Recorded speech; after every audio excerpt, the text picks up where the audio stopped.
ಎಲ್ಲರಿಗೂ ನಮಸ್ಕಾರ ಸ್ನೇಹಿತರೆ. ಇಲ್ಲಿಯವರೆಗೆ ತಾತ ಮುತ್ತಾತನ ಕಾಲದ್ದು ಹಾಗೂ ತಂದೆ ತಾಯಿ ಮಾಡಿಟ್ಟ ಆಸ್ತಿ ತಮ್ಮ ಮಕ್ಕಳಿಗೆ ಸುಲಭವಾಗಿ ಸಿಗುತ್ತಿತ್ತು. ಆಸ್ತಿ ಕಾರಣಕ್ಕೆ ಎಷ್ಟೋ ಸಂಬಂಧಗಳು ಮುರಿದು ಬಿದ್ದಿರುವುದು ಉಂಟು.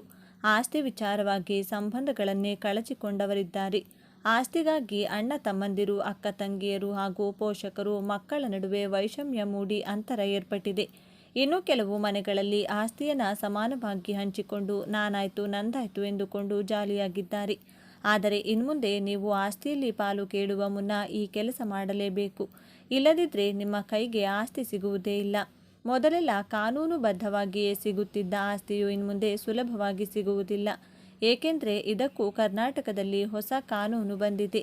ತಂದೆ ತಾತ ಮುತ್ತಾತನ ಆಸ್ತಿಯಲ್ಲಿ ಪಾಲು ಕೇಳುವವರಿಗೆ ರಾಜ್ಯ ಸರ್ಕಾರದಿಂದ ಪಿತ್ರಾರ್ಜಿತ ಆಸ್ತಿಯಲ್ಲಿ ಪಾಲು ಕೇಳುವವರಿಗೆ ರಾಜ್ಯ ಸರ್ಕಾರದಿಂದ ಹೊಸ ಗೈಡ್ಲೈನ್ಸ್ ಜಾರಿಗೊಳಿಸಿ ಆದೇಶ ಹೊರಡಿಸಲಾಗಿದೆ. ರಾಜ್ಯದಲ್ಲಿ ಈಗಾಗಲೇ ಪಿತ್ರಾರ್ಜಿತ ಆಸ್ತಿಯನ್ನು ತಮ್ಮ ಹೆಸರಿಗೆ ಮಾಡಿಕೊಂಡವರಿಗೂ ಮತ್ತು ಇನ್ಮುಂದೆ ನಿಮ್ಮ ತಂದೆ ಅಥವಾ ತಾತ ಮುತ್ತಾತನ ಆಸ್ತಿಯನ್ನು ನಿಮ್ಮ ಹೆಸರಿಗೆ ಮಾಡಿಕೊಳ್ಳಲು ಬಯಸುತ್ತಿದ್ದರೆ ತಪ್ಪದೆ ಈ ವಿಡಿಯೋವನ್ನು ಕೊನೆವರೆಗೂ ನೋಡಿ. ನಿಮ್ಮ ಬಳಿಯೂ ಕೂಡ ಪಿತ್ರಾರ್ಜಿತ ಆಸ್ತಿ ಇದ್ದರೆ ತಪ್ಪದೆ ಈ ವಿಡಿಯೋಗೆ ಒಂದು ಲೈಕ್ ಮಾಡಿ. ಹಾಗೂ ಪಿತ್ರಾರ್ಜಿತ ಆಸ್ತಿಯ ವರ್ಗಾವಣೆಯ ಮೇಲೆ ರಾಜ್ಯ ಸರ್ಕಾರ ಹೊಸ ಗೈಡ್ಲೈನ್ಸನ್ನು ಜಾರಿಗೊಳಿಸಿದ್ದು ಅದೇನು ಎನ್ನುವ ಕಂಪ್ಲೀಟ್ ಡೀಟೇಲ್ಸ್ ತಿಳಿದುಕೊಳ್ಳಲು ವಿಡಿಯೋವನ್ನು ತಪ್ಪದೇ ಕೊನೆವರೆಗೂ ನೋಡಿ.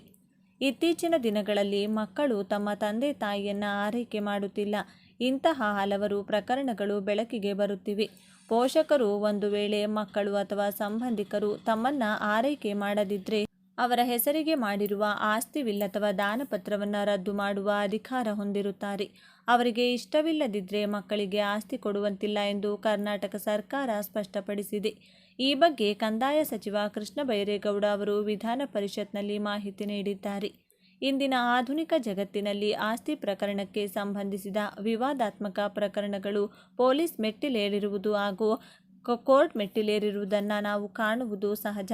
ಮತ್ತು ನಮ್ಮ ಕರ್ನಾಟಕ ರಾಜ್ಯದ ಕಂದಾಯ ಇಲಾಖೆಯ ಸಚಿವರಾದ ಕೃಷ್ಣ ಬೈರೇಗೌಡ ಹಾಗೂ ರಾಜ್ಯದ ಮುಖ್ಯಮಂತ್ರಿ ಸಿಎಂ ಸಿದ್ದರಾಮಯ್ಯನವರು ದೇಶದಲ್ಲೇ ಇದೇ ಮೊದಲ ಬಾರಿಗೆ ಹೊಸ ಕಾನೂನನ್ನು ಜಾರಿಗೊಳಿಸಿದ ಹೆಗ್ಗಳಿಕೆಗೆ ಪಾತ್ರವಾದ ನಮ್ಮ ಕರ್ನಾಟಕ ಸರ್ಕಾರ ಪಿತ್ರಾರ್ಜಿತ ಆಸ್ತಿ ವರ್ಗಾವಣೆಗೆ ಹೊಸ ನಿಯಮಗಳನ್ನು ಜಾರಿಗೊಳಿಸಿದೆ. ಹಿರಿಯರು ಮತ್ತು ಪೂರ್ವಜರು ಮಾಡಿರುವ ಆಸ್ತಿಯು ಮುಂದಿನ ವಾರಸುದಾರರಿಗೆ ಸರಳವಾಗಿ ವರ್ಗಾವಣೆಯಾಗುತ್ತಿತ್ತು. ಆದರೆ ರಾಜ್ಯ ಸರ್ಕಾರ ಇತ್ತೀಚೆಗೆ ಕೆಲವು ನಿರ್ದೇಶನಗಳನ್ನು ಗಮನಿಸಿ ಹಾಗೂ ಕೆಲವು ಪ್ರಕರಣಗಳನ್ನು ಗಮನಿಸಿ ಇಡೀ ದೇಶಕ್ಕೆ ಮಾದರಿಯಾಗುವಂತಹ ಹೊಸ ರೂಲ್ಸನ್ನು ಜಾರಿಗೊಳಿಸಿದ್ದಾರೆ.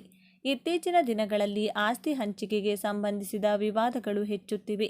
ತಾತ ಮುತ್ತಾತನ ಕಾಲದ ಆಸ್ತಿ, ತಂದೆ ತಾಯಿಯು ಶ್ರಮಪಟ್ಟು ಮಾಡಿಟ್ಟ ಆಸ್ತಿಯು ಮಕ್ಕಳಿಗೆ ಸುಲಭವಾಗಿ ಲಭಿಸುತ್ತಿತ್ತು.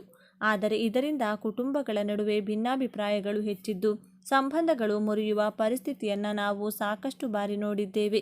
ಈ ಹಿನ್ನೆಲೆಯಲ್ಲಿ ಕರ್ನಾಟಕ ಸರ್ಕಾರವು ಹೊಸ ಕಾನೂನನ್ನು ಜಾರಿಗೆ ತಂದಿದ್ದು ಇದು ಆಸ್ತಿಯ ಪಾಲು ಕೇಳುವವರಿಗೆ ಎಚ್ಚರಿಕೆಯನ್ನು ನೀಡಿದೆ. ಹಿರಿಯ ಪೋಷಕರ ಆರೈಕೆ ಇಲ್ಲದಿದ್ದರೆ ಆಸ್ತಿ ಸಿಗುವುದೇ ಇಲ್ಲ. ಇದುವರೆಗೆ ತಂದೆ ತಾಯಿ ಆಸ್ತಿ ಮಕ್ಕಳಿಗೆ ಸ್ವಾಭಾವಿಕವಾಗಿ ಹಸ್ತಾಂತರವಾಗುತ್ತಿತ್ತು. ಆದರೆ ಕೆಲವು ಸಂದರ್ಭಗಳಲ್ಲಿ ಮಕ್ಕಳಿಂದ ನಿರ್ಲಕ್ಷ್ಯ ಅನುಭವಿಸಿದ ಪೋಷಕರು ವೃದ್ಧಾಶ್ರಮದ ಬದುಕಿಗೆ ದಿಕ್ಕು ಹಿಡಿಯಬೇಕಾಗಿತ್ತು. ಈ ಪರಿಸ್ಥಿತಿಯು ಸರ್ಕಾರದ ಗಮನ ಸೆಳೆದಿದೆ. ಕೇಂದ್ರ ಸರ್ಕಾರವು 2007ರಲ್ಲಿಯೇ ಪೋಷಕರು ಮತ್ತು ಹಿರಿಯ ನಾಗರಿಕರ ನಿರ್ವಹಣೆ ಮತ್ತು ಕಲ್ಯಾಣ ಕಾಯ್ದೆ ಜಾರಿಗೆ ತಂದು ಮಕ್ಕಳಿಗೆ ಪೋಷಕರ ಆರೈಕೆ ಮಾಡುವುದು ಕಡ್ಡಾಯಗೊಳಿಸಿತ್ತು. ಆದರೆ ಇದರ ಬಗ್ಗೆ ಹೆಚ್ಚಿನ ಜನತೆಗೆ ಅರಿವು ಇರಲಿಲ್ಲ. ಈಗ ಕರ್ನಾಟಕ ಸರ್ಕಾರ ಈ ಕಾಯ್ದೆಯ ಅನುಷ್ಠಾನಕ್ಕೆ ಮತ್ತಷ್ಟು ಕಠಿಣ ನಿಯಮಗಳನ್ನು ರೂಪಿಸಿದ್ದು ಮಕ್ಕಳು ಪೋಷಕರ ಆರೈಕೆ ಮಾಡದಿದ್ದರೆ ಆಸ್ತಿಯ ಮೇಲಿನ ಹಕ್ಕು ಕಳೆದುಕೊಳ್ಳುತ್ತಾರೆ. ಈ ಕುರಿತಂತೆ ಕಂದಾಯ ಸಚಿವ ಕೃಷ್ಣ ಬೈರೇಗೌಡ ಅವರು ವಿಧಾನ ಪರಿಷತ್ನಲ್ಲಿ ಮಾಹಿತಿ ನೀಡಿದ್ದು ಪೋಷಕರು ಅಥವಾ ಸಂಬಂಧಿಕರ ಆರೈಕೆ ಇಲ್ಲದೆ ಮಕ್ಕಳಿಗೆ ಆಸ್ತಿ ನೀಡುವುದೇ ತಪ್ಪು ಎಂದು ಸ್ಪಷ್ಟಪಡಿಸಿದ್ದಾರೆ. ವಿಲ್ ಅಥವಾ ದಾನಪತ್ರ ರದ್ದುಗೊಳಿಸಿ ಪೋಷಕರಿಗೆ ಅಧಿಕಾರ. ಪೋಷಕರು ಮಕ್ಕಳ ವಿರುದ್ಧ ದೂರು ದಾಖಲಿಸಿದರೆ ಸೆಕ್ಷನ್ 23ರ ಅಡಿಯಲ್ಲಿ ವಿಲ್ ಅಥವಾ ದಾನಪತ್ರವನ್ನು ರದ್ದುಗೊಳಿಸಲು ಅವರಿಗೆ ಅವಕಾಶವಿರುತ್ತದೆ. ಮಕ್ಕಳು ಅಥವಾ ಸಂಬಂಧಿಕರು ಪೋಷಕರ ಆರೈಕೆ ಮಾಡದಿದ್ದರೆ ವಯಸ್ಸಾದ ಪೋಷಕರು ತಮ್ಮ ಹೆಸರಿನಲ್ಲಿ ಆಸ್ತಿಯನ್ನು ಪುನಃ ವಾಪಸ್ ಪಡೆಯಲು ಅವಕಾಶವಿದೆ. ಆಸ್ತಿಯ ರದ್ದು ಪ್ರಕ್ರಿಯೆ.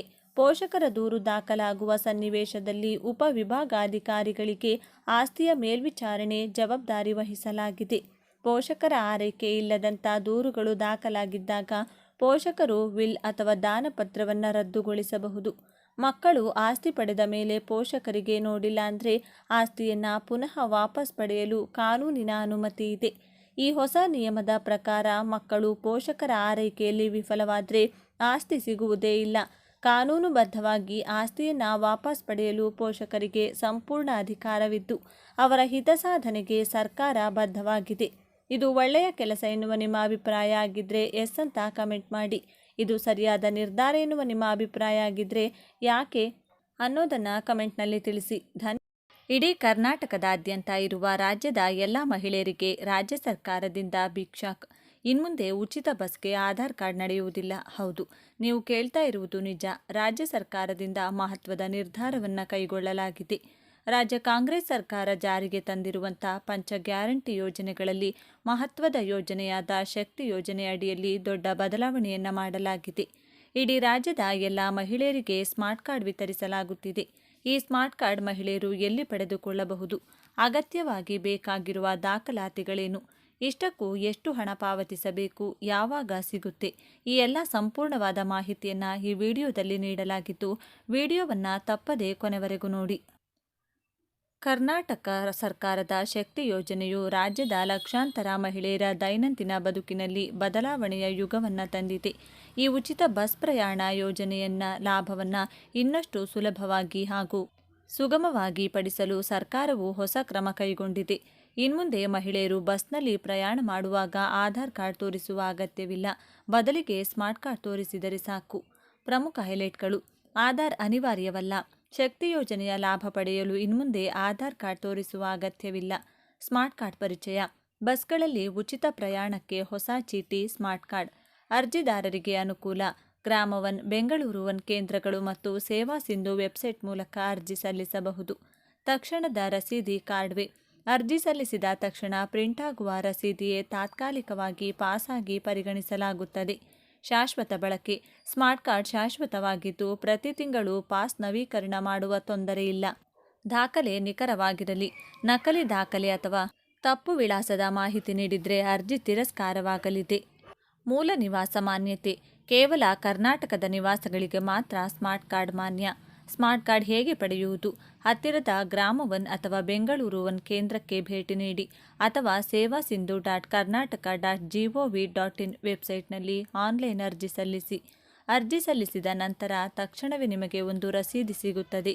ಅದು ತಾತ್ಕಾಲಿಕವಾಗಿ ಶಕ್ತಿ ಪಾಸ್ ಆಗಿರುತ್ತದೆ. 2 ತಿಂಗಳೊಳಗೆ ನಿಜವಾದ ಸ್ಮಾರ್ಟ್ ಕಾರ್ಡನ್ನು ಸರ್ಕಾರ ನೀಡುತ್ತದೆ. ಕಾರ್ಡ್ ಪಡೆಯುವ ಸಮಯದಲ್ಲಿ ಬೇಕಾಗುವ ದಾಖಲೆಗಳು: Aadhaar card, passport size photo, mobile ಸಂಖ್ಯೆ, ವಿದ್ಯಮಾನದಿಂದ ಪತ್ತೆ ಹಚ್ಚಬಹುದಾದ ಯಾವುದೇ ಸತತ ದಾಖಲೆ. ಯೋಜನೆಯ ಲಾಭಗಳು: ಮಹಿಳೆಯರಿಗೆ ಉಚಿತ ಮತ್ತು ಸುರಕ್ಷಿತ ಬಸ್ ಪ್ರಯಾಣ, ಆರ್ಥಿಕ ಉಳಿತಾಯ, ದಿನಸಿ, ಶಾಲೆ, ಆಸ್ಪತ್ರೆ ಮತ್ತು ಉದ್ಯೋಗಕ್ಕೆ ಹೋಗುವಾಗ ಭಾರೀ ಹಣದ ಉಳಿತಾಯ. ಸ್ವಾತಂತ್ರ್ಯ ಮತ್ತು ಆತ್ಮವಿಶ್ವಾಸ: ಮಹಿಳೆಯರು ತಮ್ಮದೇ ಆದ ಕೆಲಸಗಳಿಗೆ ಸ್ವತಂತ್ರವಾಗಿ ಪ್ರಯಾಣಿಸಬಹುದು. ಶಕ್ತಿ ಯೋಜನೆಯ ಈ ಹೊಸ ಸ್ಮಾರ್ಟ್ ಕಾರ್ಡ್ ಕ್ರಮವು ಸರ್ಕಾರದ ಮಹಿಳಾ ಸಬಲೀಕರಣ ಧೋರಣೆಯ ಮತ್ತೊಂದು ಹೆಜ್ಜೆ. ಇದು ಕೇವಲ ಉಚಿತ ಪ್ರಯಾಣವಲ್ಲ, ಮಹಿಳೆಯರ ಜೀವನ ಮಟ್ಟವನ್ನು ಸುಧಾರಿಸಲು, ಅವರಲ್ಲಿ ಆತ್ಮವಿಶ್ವಾಸ ಬೆಳೆಸಲು, ಸಾಮಾಜಿಕವಾಗಿ ಸಮಾನತೆಯನ್ನು ಸಾಧಿಸಲು ಸಹಕಾರಿ. ಈ ಹೊಸ ವ್ಯವಸ್ಥೆಯಿಂದ ಮಹಿಳೆಯರ ಬಸ್ ಪ್ರಯಾಣ ಇನ್ನಷ್ಟು ಸುಲಭ, ಸುಗಮ ಹಾಗೂ ತೊಂದರೆ ರಹಿತವಾಗಲಿದೆ.